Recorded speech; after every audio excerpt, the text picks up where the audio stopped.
This week's episode of Here We Go Cleveland Podcast is brought to you by Here We Go Cleveland Podcast.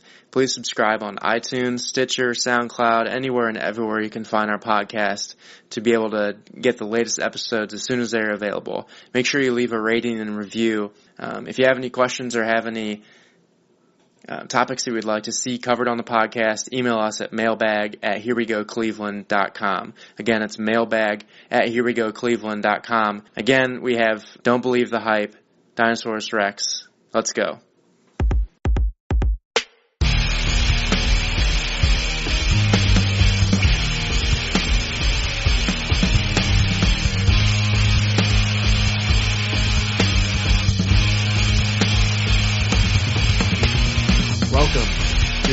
Welcome back, actually. After the bye week, the Browns are headed to Detroit. This is Here We Go Cleveland Podcast. I'm your host, Bill Hebel. Once again, as always, along with my co-host, Michael Zappa. Hey. Back from a long week in Vegas. What was your ending? Did you do any sports gambling out there? Did you place a bet on the Browns? I did not. Good choice. It has nothing to do with my lack of faith in them. No. It is totally my lack of faith in them. Everything to do with my lack of faith in them. Yeah. So, yeah. No sports betting. Came back 100 down on the week, so that's not too bad. That's not bad. Yeah. So I had some fun, but yeah, didn't come back positive, so yeah. It's all right. All right, so we did a big, if you didn't listen to the last podcast, we did a big, since it was a bye week, did a big season look back, season look ahead, and kind of gave our thoughts on the front office and the coaches and everything. So let's just get right into this week, heading to Detroit. Lions are favored by 9.5. That's what the line opened as. But, I mean, I know you've been preaching all year about you can't wait to see the defense back when we've got everyone healthy. Let me feel how you're thinking now that we do have basically everyone healthy right now. Yeah, so first of all, I mean, we're officially halfway through the season, and the best bit of news is, at worst, we do as bad as we did the first of the season. Yeah, so only up. Only up. So at the very worst case scenario, we go 0-8 the second half of the season. So anything else? That's very bright. That's a very bright future. So I got to be honest, I haven't had a chance to keep up with as much Browns, this week. But I've been trying to keep as close of an eye on it, and there's a few exciting things I think happening that as our young team kind of matures halfway through the season. Again, we've talked about it many times how I think we're the youngest roster in the NFL. So every game is going to be a learning experience, and just I think you grow a little faster when you're inexperienced because you have to. Yeah. So hopefully we'll start seeing the first half of the season we saw a lot of mistakes, and hopefully we start seeing those being limited. And I think we did the last few games. We talked about last week the Jets and the Vikings game. They played them pretty tough, but there's still always one or two plays that are a complete lapse and end up being pretty big momentum shifters. So, I mean, looking ahead though,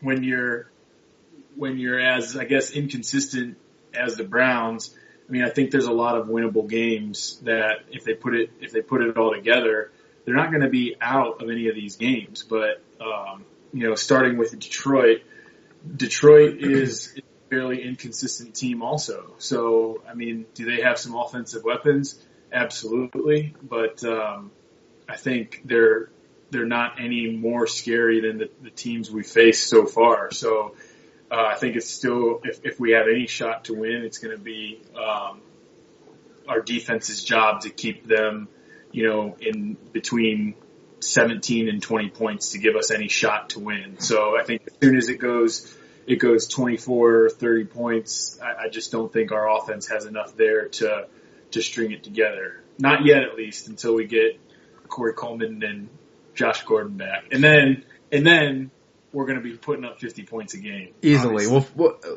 let's just start with, hopefully we have a 100-yard receiver by the time that those two guys are playing together. So is Coleman back this week? He's starting this week? No, I don't think, or is he not cleared yet? I think with whatever the rules are in the collective bargaining agreement, I think you have to spend so many weeks after you're off the IR practicing. Okay. You're allowed to play. So I think he's not eligible till week 11 at home Jaguars. Okay. So gotcha. Because this is week 10. This is week 10. This is week 10. Yeah.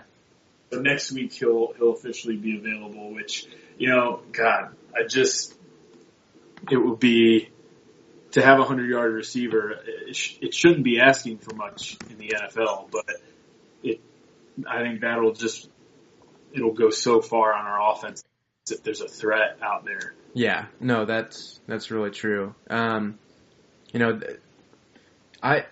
do think that we will be able to not put up numbers against the Lions, but I do think we will be able to play the Lions fairly well.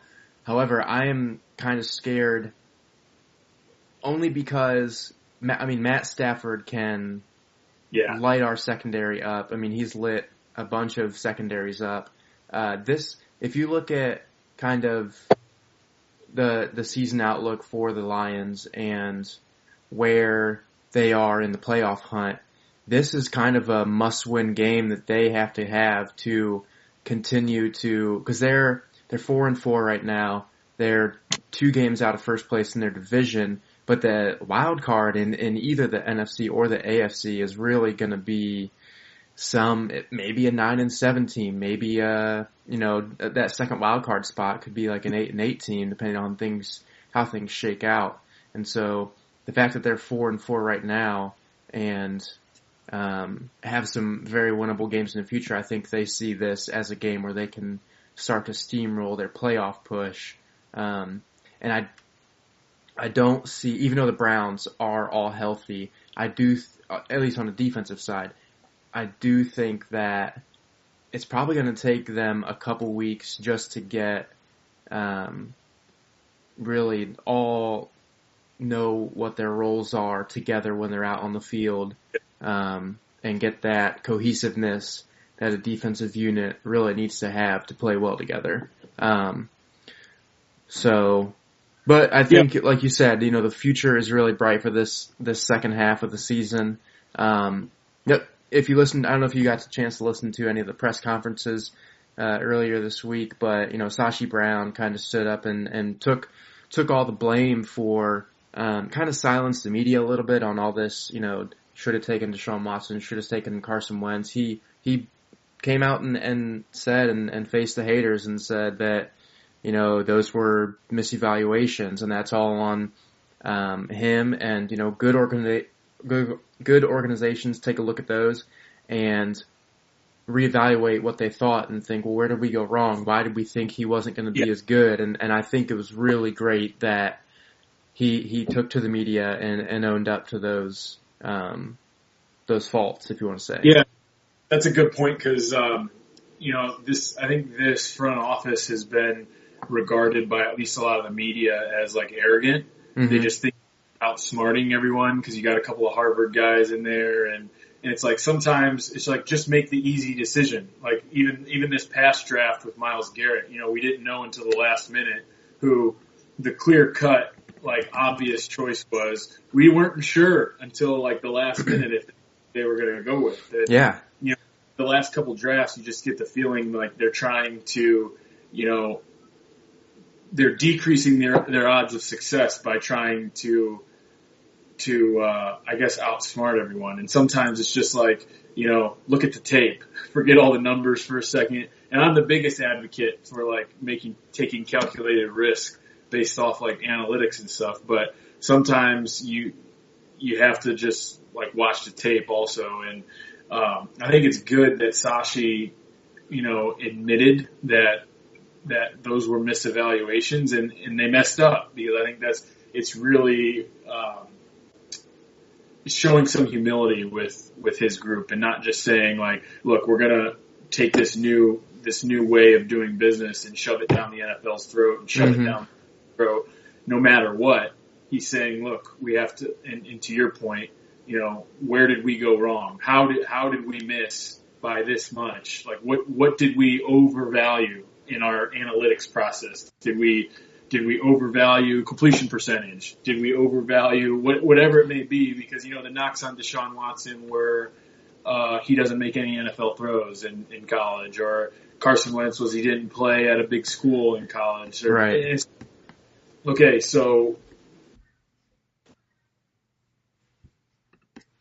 with those guys that we're seeing in our evaluation process that we're seeing now didn't really mean that much. And what should carry more weight when we're evaluating going forward. So I'm glad I did see that, and I'm glad that he missed it. I'd rather have Carson Wentz, but hopefully we.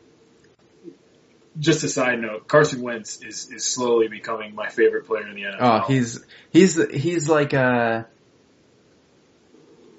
it's like probably the most bittersweet I've felt watching an NFL player in a long time. Yeah. Where I'm just like, I can feel that taste in the back of my mouth of how good it would to have him quarterback the Browns. But then I'm also like, am rooting for him so much because he is just such a great player to watch, and he's like the new, he's like the new kind of Aaron Rodgers. I mean, he hasn't made I don't want to say he has the magician's wand. Aaron Rodgers hasn't passed him his magician's staff yet, but he's made some of those, crazy throws where he's ducking in and out of pockets and spinning around and making back shoulder throws, and he's the most exciting.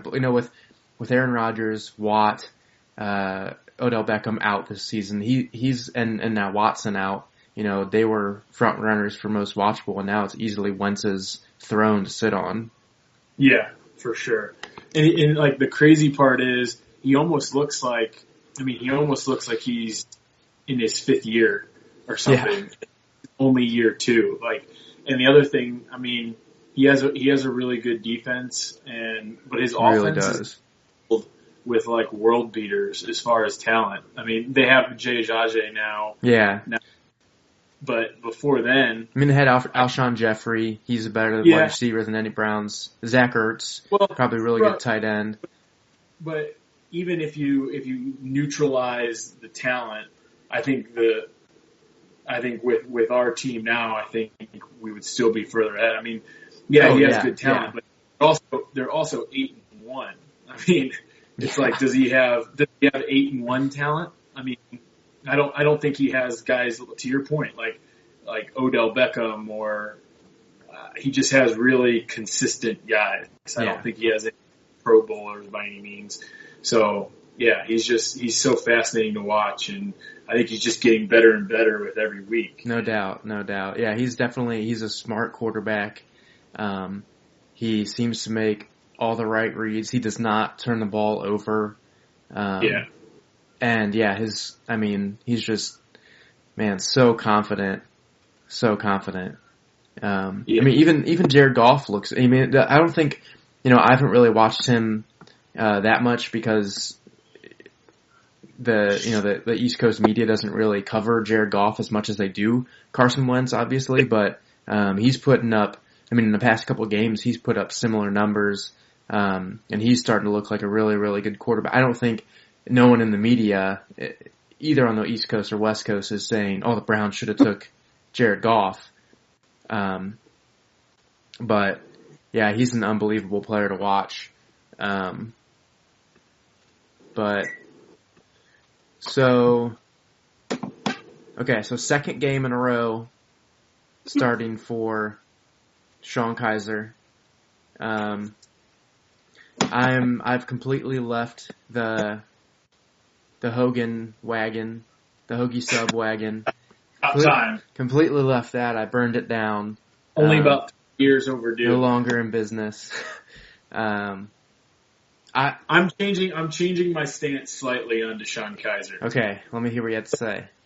So anymore, the first half of the season, I said every game, I said, first of all, keep Kizer in and show me, 200 yards passing, maybe one interception, 2 touchdowns. Yeah. Not anymore. I think Kizer shows his ability to be like the leader of this team going forward by doing one thing, and that's winning a few games. Yeah. Because I just started thinking what supersedes everything in the NFL, and that's winning games. Right. So if he were somehow able to start, and whether he's winning by rushing for 50 yards, a game at timely moments when they need first downs, or whether he's throwing for 100 yards and our offensive line picks up in I don't care how it happens, but I think if he just is able to coordinate some wins and can keep the offense playing hard, then that's all I care about going forward. Because right. All season I've been preaching, if we're going to win 4 games, I want to win them in the last half. Yeah. You guys may have heard me say it once or twice, but now we're here. So it's like, as hard as the first 8-9 weeks of the season has been, when it seems like, knock on wood, everything that could go wrong did go wrong. I know it could have been, I'm sure, much worse, but between Myles Garrett not playing all 8 games, our leading receiver Corey Coleman getting hurt, Kenny Britt being a complete bust. I don't know what the Browns saw in him. That's Jabril Peppers. I mean, McCourty, probably our best player on defense other than Myles Garrett, is Jason McCourty, and him being out. I mean, aside from Kirksey, who I'm a big fan of, everyone else is, and I'll give a little shout out to Dan Shelton too. I think he's played pretty well, but he's been out too though for a few weeks. Yeah, and I think we're going into the second half of the season the right way, and it's like now it's time, because as bad as it has been the first 8 weeks, you win 4 out of the last 8, like even 3 out of the last 8. Yeah. Then the script on this entire season is completely flipped. Right. Because the media who has been hammering, national and local media, who has been hammering the front office, hammering everyone, the coaching staff, not so much the players, but that changes everything if you go 500 the second half of the season and have something to build on going into the 2018 season, which is supposed to be the year where, we got 5 draft picks in the first 2 rounds, so in effect 5 starters. Yeah. We can get any player that we want, probably 2. Like if we wanted to package all those second round picks to move up and get 2. Yeah. And now we're talking, I hated to see Deshaun Watson go down, but but now the fucking Tom Savage isn't gonna. If the draft were today, the Browns would have the first or second pick. I think the first, because of strength of schedule between them and the 49ers, and the 7th pick. So I mean, don't even have to make trades, and then if you're getting the 30 or the 33rd pick and Houston like 38, that's basically like 4 first rounders. Yeah, for 4 first round talent. That's really exciting to think about. But I also do want to say that also puts a lot of pressure on the front office, because then in the middle of 2018 season, if there are guys that the media wants to look back and say, well, look who the Browns missed on this time, it's over for them. Yeah. Well, and at that point it should be. At that point, you can't question. I would be surprised if by 2018 the front office is still here. I hope the coaching staff is still here, but I'm surprised if the front office was. So I don't know. It's amazing that an 0-8 record coming off the bye were the things that we're getting excited about. But that's what we do as Browns fans. Yeah, and you've seen small enough glimpses of if they could just put it all together and get the running. Like, it seems like whenever we have one thing going well for us, or anything going well for us, something just lets us down terribly. We never have a game where just everything kind of contributes, right? Like, against the Vikings, our running game was pretty solid, but we missed kicks. Special team, we fumbled a punt. Like, our defense played. We just can't put it all together. And I would love to see a game where you can't pinpoint a huge, like, back-breaking momentum shift that 31 out of the 32 teams in the NFL make that play, but the Browns don't. Yeah, So, yeah. I know. there are some really, the defense is in Football Outsiders DVOA, the Browns have the number 1 ranked rush defense. And they've done that without a healthy Myles Garrett for 4 games at the beginning of the year and the concussion game, and without Danny Shelton for a couple weeks, and without Jamie Collins, and now that all these guys are back and they can really start to play cohesively, I kind of maybe see them coming down, maybe not being the top ranked rush defense, but bumping their overall defense as they're able to play the pass more efficiently. And going back to your win, you would rather win the last 4 games out of 8 than the first 4 out of 8. Where have I heard that before? I think if you listen to Here We Go Cleveland, it's like a subliminal message every 3 seconds we play it in the background. But I really think that, especially for this specific Browns team, if they can, pull off 3 wins somehow, maybe beat one of their rivals and AFC North rivals, and just get the tiniest bit of momentum into the offseason and swing things into an upswing. I mean, guys will go into the offseason more hungry. The front office will go into everyone will go into the offseason more hungry and wanting to knock, because next year teams are still not really going to give the Browns anything until they show something. And so next year is just Browns' year to prove that they can go in and knock off some of these teams, and win the games that they're also supposed to win. So. Yeah, exactly.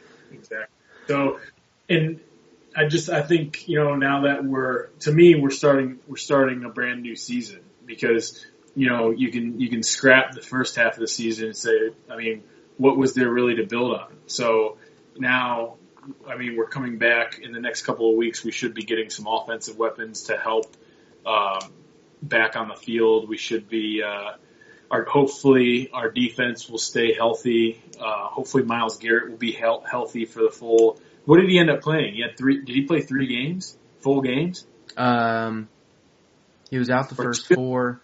3 full games. Well, 1, like 2.5, because 1 with limited snaps and then 2 full games. Oh, and he has 4 sacks there. So if he can just play a full 8 games the second half of the season, who knows what could happen?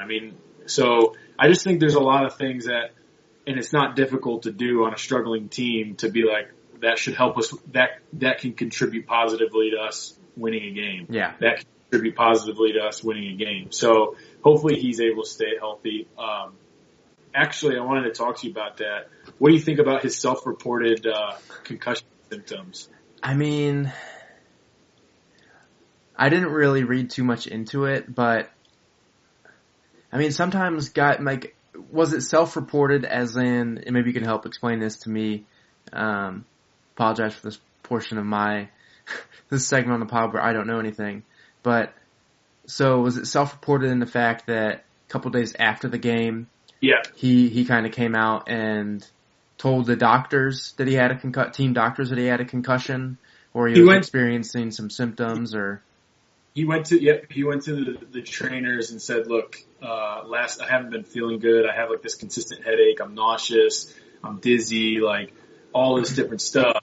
And basically from that point, they put him in concussion protocol. And I'm sure they went more on just his word, right? Right. But, ran him through the, yeah. Sure, they ran I have to be honest. Initially I was like, oh, well, what a pussy. First, that was my initial reaction. Right. But that was just, it was wrong of me, because the more I thought about it, I was like, you know what? Good for him. Good for him, because, I know they get paid millions of dollars, but mm-hmm. still at the end of the day, the proof is in the pudding. Right, right. And he made a comment to me that kind of resonated with me, that, if it was anything from the neck down, he said I would have played. No question about it. Yeah. But it started affecting my mind and my brain, and the thing that controls everything I do then I have to take it really serious. And I think you're going to see that a lot more often. Yeah, I really think so too. Yeah, that's one of those injuries where, in the past, guys have really started to, or in the past they didn't say anything at all because it kind of was that like, hush hush, like, oh, all the other guys are going to think I'm like making this up or whatever. They're going to make fun of me in the locker room, rib me. And now that all this CTE stuff has started to come out and they're working on a method to potentially test it in active and players, I think that, I don't know, it's really great, especially for him too, with all the pressure. I mean, I don't know if he's really feeling it, but all the pressure being a number one pick, all the pressure of trying to turn, this entire Browns franchise around. And, for him, it'd be interesting to see if he self-diagnoses when the Browns are 6-2 and like heading into, see what. That's a great point, because he then made the comment that, if we would have been in the playoffs or in the Super Bowl, I would have been out there. So everyone just ripped him. Jeez. Because so you're not playing as hard because the Browns are 0-8, and he had to like backtrack a little bit. Yeah. I was just reading like the transcript of the interview, and he backtracked and said and tried to like talk his way out of it. And the kid is like very articulate. Oh, him and Deshaun Kizer have blown me away with how well they handle the media. Yeah, and so he did a really good job of it. But also, so I don't know if you know, but the Browns do an in-house podcast / radio show called CBO, Cleveland Brown, or CBD. Yeah, Cleveland Browns Daily.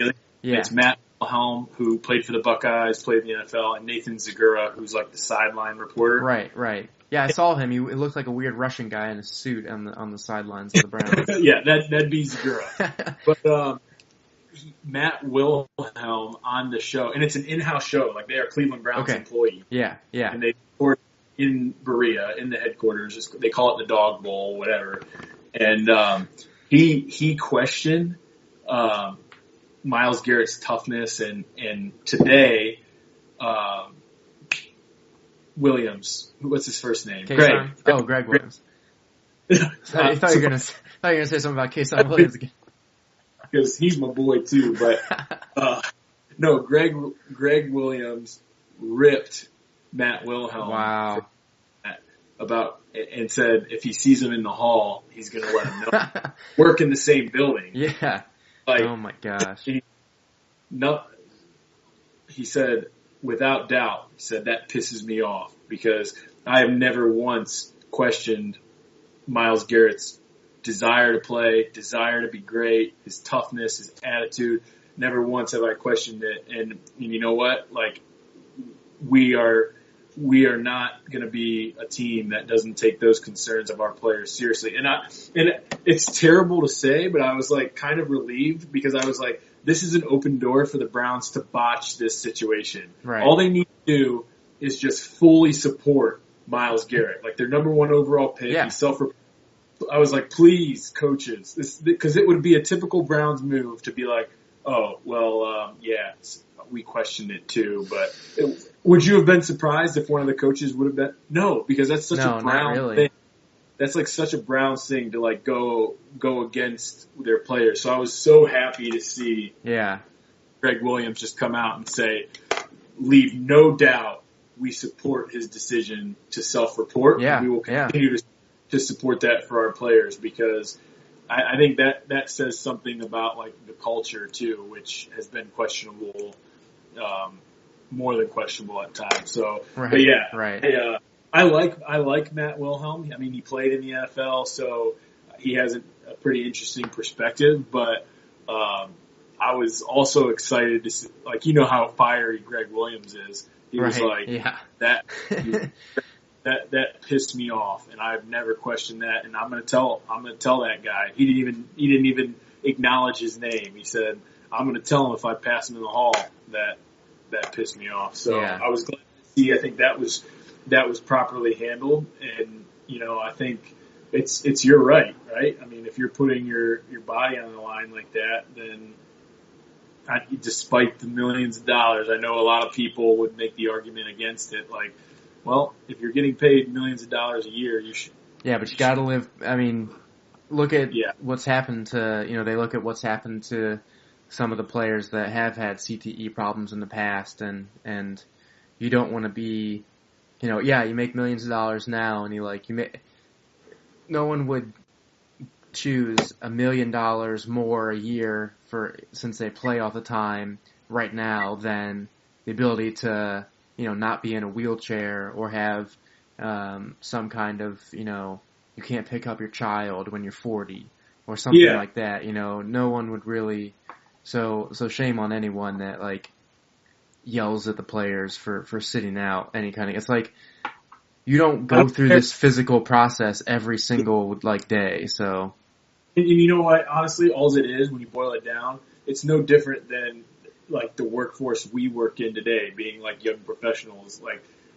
Someone who's older and who has been through it would say, "Oh, well, I would have never taken a day off." Yeah, I had to earn my vacation. So it's I maxed out my vacation 7 years ago. It's yeah, I don't care. Bullshit. It's a generational change that it's I'm sorry that you had to do that, but workplace conditions have changed and they've gotten better, and they should have. Yeah, should be adapting to the time. So. Anyway, good for Myles Garrett that he felt comfortable enough to do that. Good for him for not caving under the pressure of the media asking the question. And hopefully, he can just put it all together and play 8 games solid, and he walks away with 12, 15 sacks at the end of the season. Yeah, I mean, if he ends up, he's kind of since he has missed some games, he's kind of a dark horse for Rookie of the Year. And if Kareem Hunt maybe slips off and Myles Garrett does put in a 12, 15 sack performance and just looks electric the rest of the year, he could be up in contention for that award. So another position player I want to talk about, and I think he's not on everyone's tongues this week because he really can't play yet. But he's on everyone's minds, especially in the Browns' minds. Who is it? JG, my boy JG, Josh Gordon, back in the Browns' facilities. I don't think he can practice yet, but he's back in the Browns' facilities, taking in meetings, not coming drunk and high to either any of these facility practices, I hope. What's that about? How come no one is questioning the NFL or the Browns? The fact that in the GQ article, he said he's played every game of his career high or drunk. Why would you want to come into the NFL? Why would you want to play a game drunk? I get how you would want to play a game high, but why would you want to play an NFL game drunk? Yeah. And he said other players, a lot of other players smoke weed before the game. So. I think it's been taken a little out of context too, though. Probably. Because if he said he drank before every game or smoked before every game, does that mean the night before? Yeah, exactly. To have a few drinks to take the edge off if you're nervous, or even to help you get to sleep. Not that I'm making excuses, because I think he was that type of. No. I don't think he partook in casual or social drinking, but anyway, it's behind him, right. And at this point, I'm just I hope that. I think he's obviously he has all the talent in the world, and I'm not. You know what? At this point, it's just I hope he puts it all together, both for him personally and secondly for the Browns, because he can be a world class talent, and I think he's in a really good place now, and it'd be scary to see what he can do if he changes that addiction that he's had in the past to an addiction to be great. Oh, right. Oh my gosh. He has everything you need to physically, dominate, and he did, and he's proven it. Yeah. So, I did hear though there's a report out there that he was clocked at a 4.35 40. Just FYI, if that's true, like since he's been back. Was that in a car speeding down the highway, or was that Johnny Manziel? I have no idea, but if he's that fast, I don't care if he crisp on his routes, just freaking send him deep. Yeah. Like that's incredible. 4.3 is for a guy that big is. That's crazy. I'm really excited to have him back, and it seems like, well, from what we've heard so far, everyone in the Browns organization that's been able to be around him for a week or so that he's been back there has really seemed to see a change in his mentality and how he's thinking moving forward. And I think he really he's spent a lot of time thinking about that he needs to get on the right track. And he's had a lot of discussions with Goodell, and actually one of the few good things that Goodell has seemed to do in the past few years is finally work with Josh and reinstate him and let him come back to the Browns. So that's a player that we were talking before we started recording this. We're thinking about heading up to a couple Browns games, and hopefully when we they play Baltimore at home in the middle of December. And man, to be able to see him, he would have, I think, a couple games under his belt by then.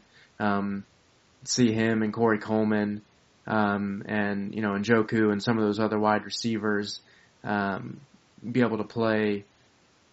And I think a player like him and a player like Corey Coleman, they don't only do well for their matchups.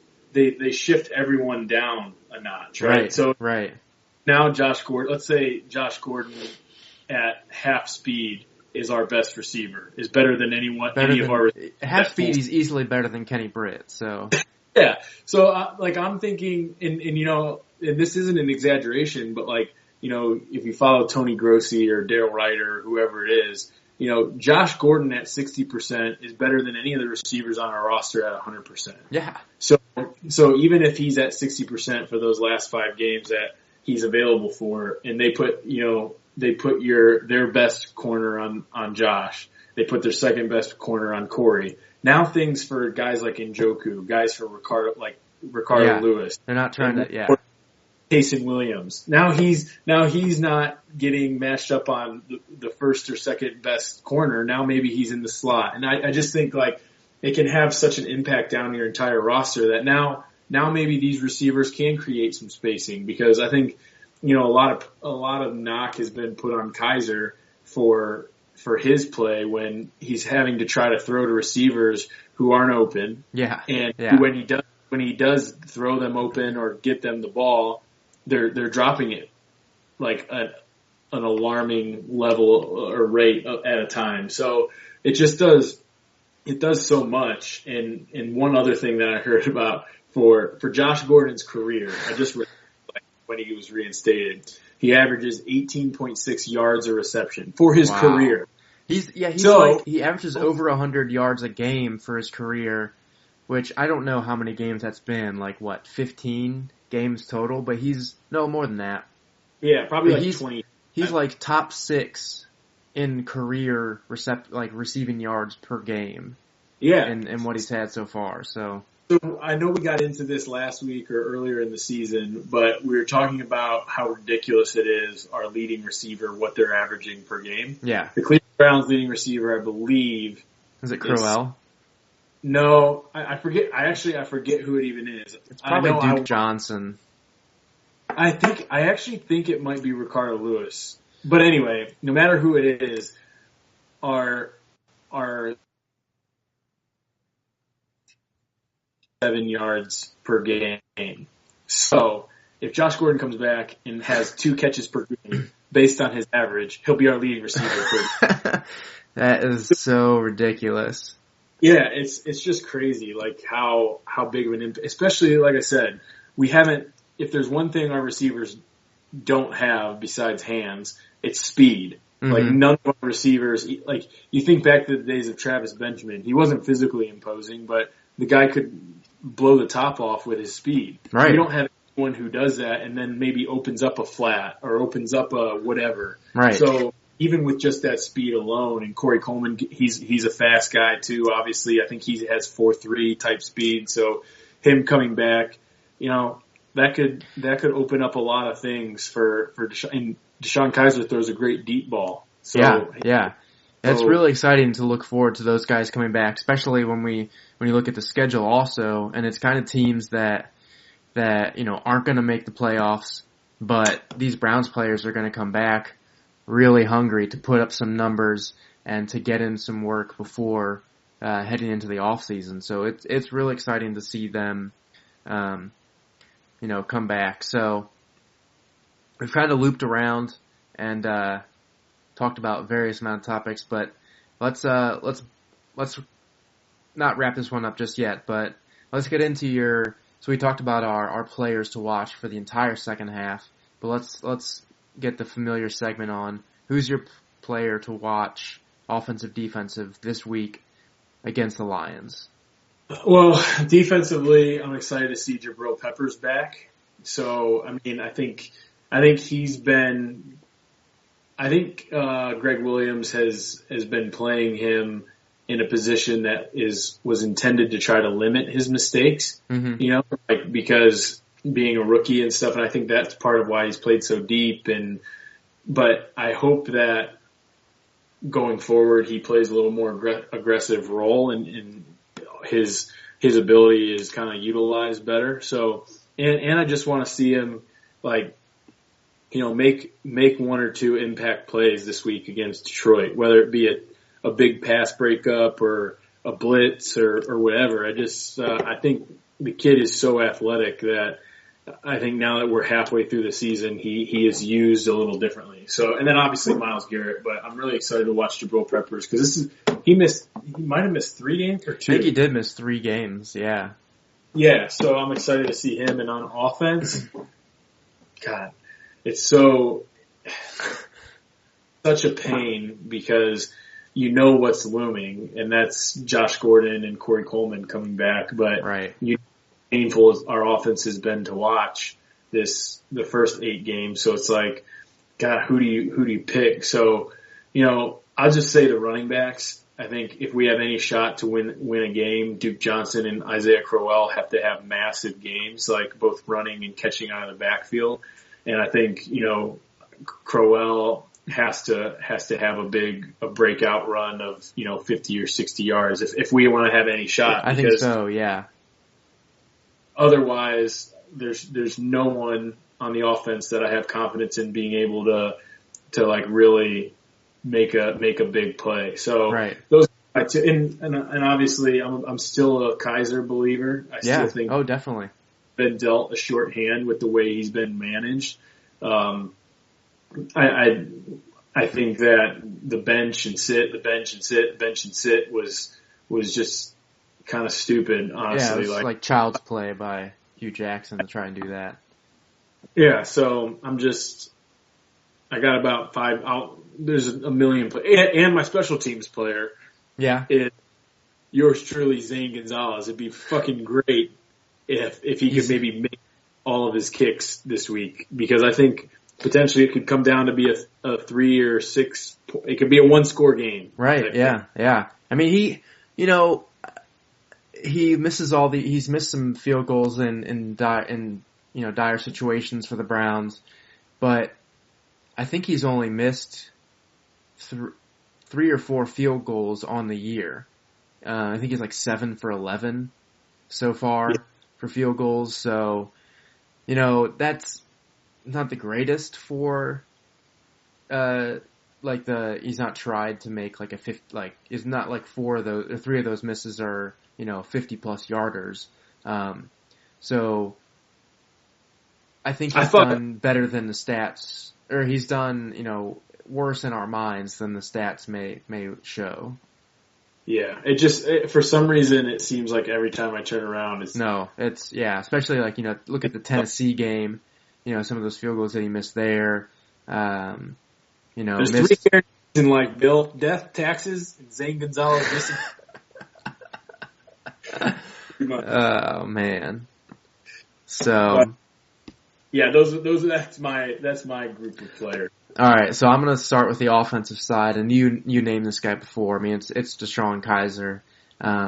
This is his second start in a row that he will hopefully play a full.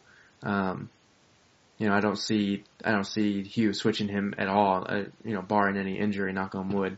But he's talked, and you made a great point that ties into why I'm choosing him. But he talked earlier this week. The media was asking him about has he lost what it's like to be a winner. Going 0-8 this year and going 4-7 the year he was with Notre Dame as a starter, and he said he's been a winner all his life, and he's ready to win with this Browns team.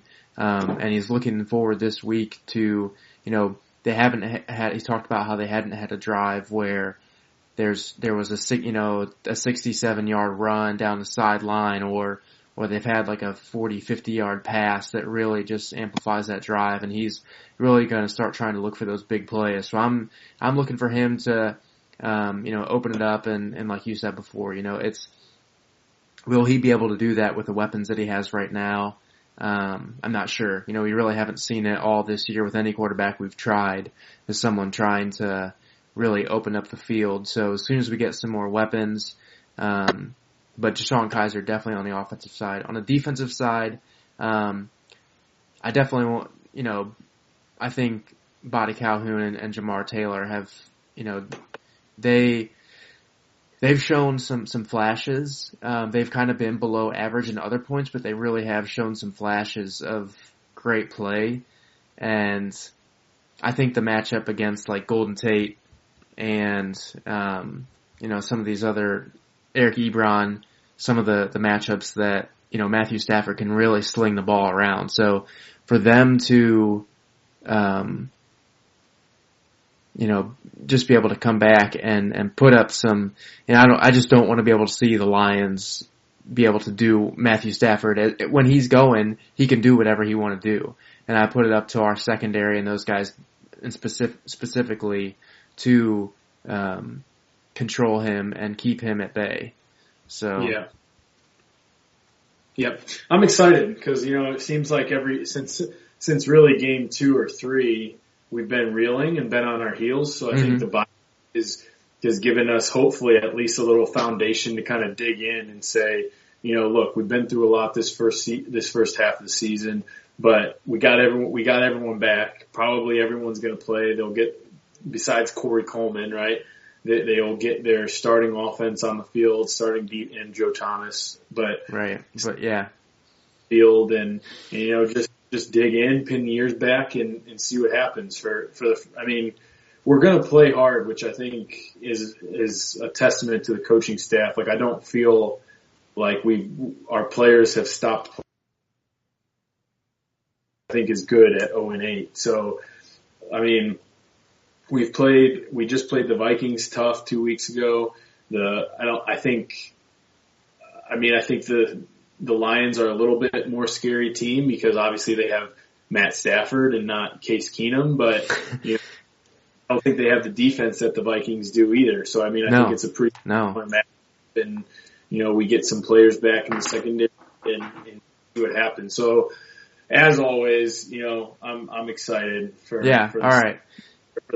Detroit, the Detroit game, and see what happens. Okay, so line is at it opened at minus 9.5. Lions are favored by 9.5 points, and I've seen it actually bump up to 11.5. And I don't know if that's just Vegas working however they make the spreads, but it's kind of interesting.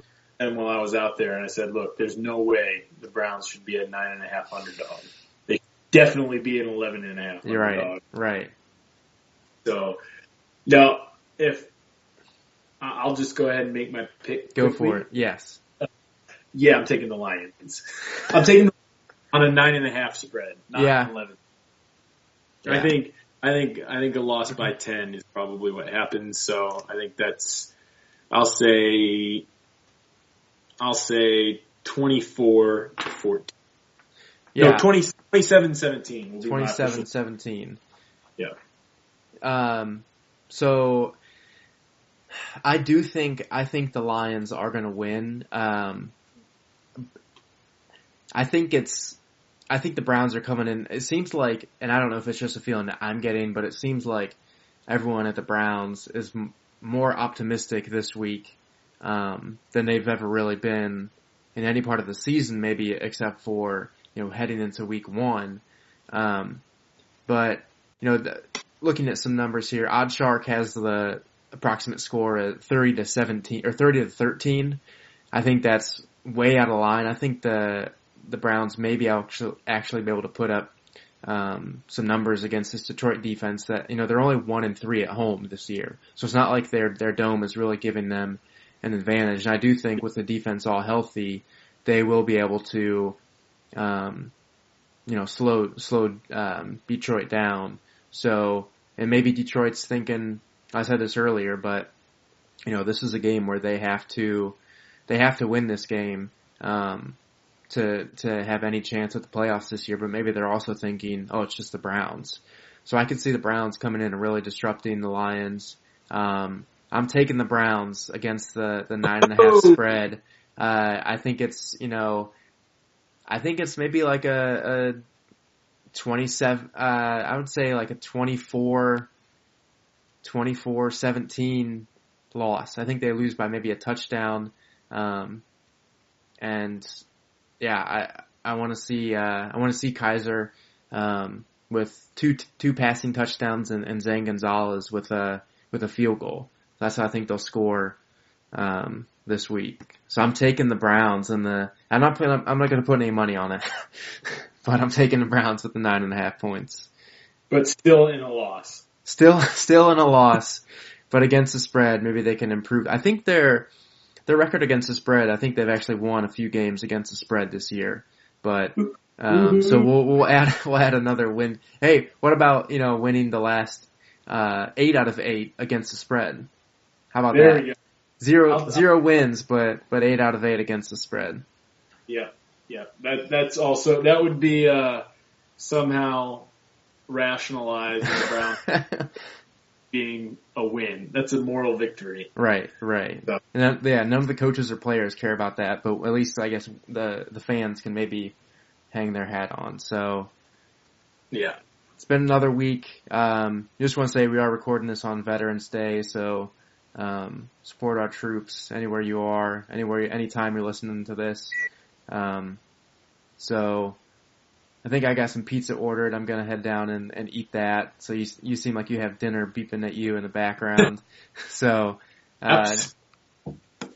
enjoy this as always. Thanks again, Michael. Thanks to our listeners. And till next till next week. We'll see you soon. Hopefully after Browns cover the spread. Go Browns! Victory this week. Go Browns! See you guys. Guys. Guys.